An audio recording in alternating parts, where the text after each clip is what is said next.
Wondene menggah wigatos sing gati panjenenganipun Bapak Prastawa hangaturi rawuh panjenengan. Kados dene ingkang sampun kacetha wonten ing serat sedahan utawi Kintakawara. Bilih panjenenganipun Bapak Prastawa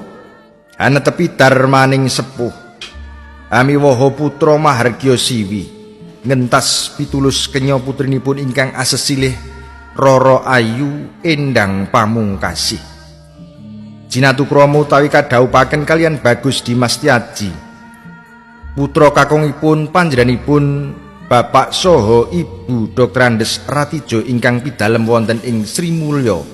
Piyungan Bantul Ngayogyakarta ingkang sampun kalampah ijab miturut satataning agami lan negari panggih miturut satataning adat widi widana ingkang sampun lumampah ing ngriki kanthi wilujeng kalis ing rubida lir ing sambe kala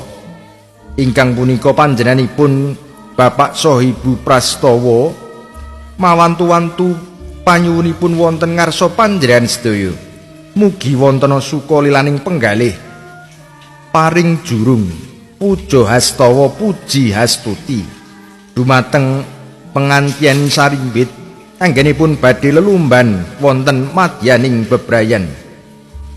tansah antut runtut manggih bagya mulya ingkang sinedya rahayu ingkang tinemu basuki ingkang kaesti enggal keparingan pituwasing patembayatan momong putra kanthi prajanjen brayat rinancang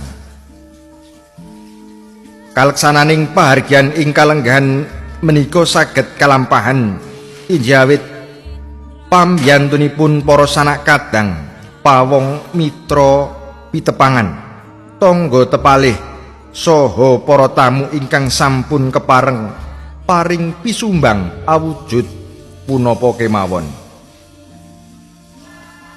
ingkang sanyata saged hangentengaken sesanggeman injawit saking menika panjenenganipun Bapak saha Ibu Prastawa ngaturaken agunging panuwun ingkang tanpa pepindhan